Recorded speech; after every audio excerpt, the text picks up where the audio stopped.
unendlich viele Menschen,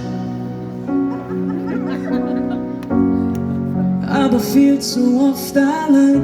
Wir sind wie blinde Passagiere, treiben einfach so her auf einer kleinen blauen Kugel durch das große schwarze Meer.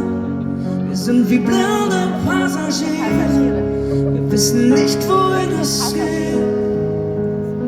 Und wenn man irgendwann aussteigt, will doch jeder sagen, wir haben geliebt, wir haben gelebt.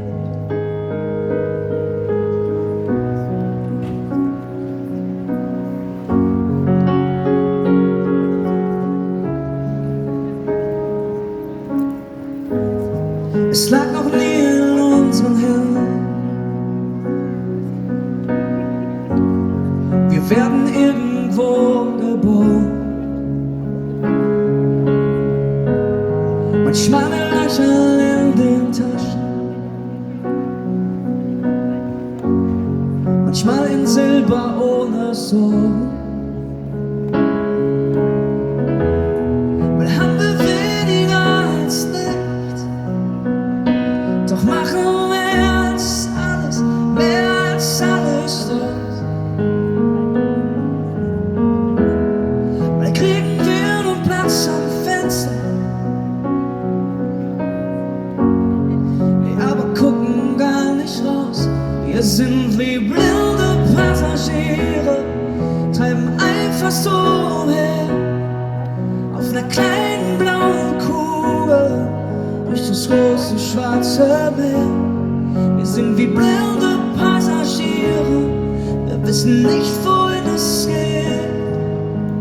Und wenn man irgendwann aussteigt, will doch jeder sagen, wir haben geliebt, wir haben gelebt. Wir haben geliebt, wir haben gelebt.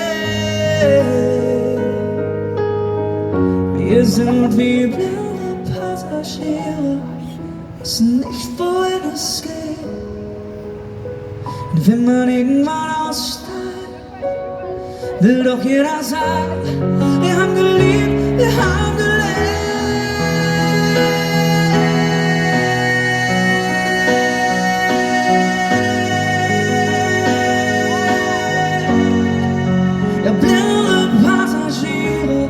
Wir wissen nicht, wohin es geht. Und wenn man irgendwann aussteigt, will doch jeder sagen, wir haben geliebt, wir haben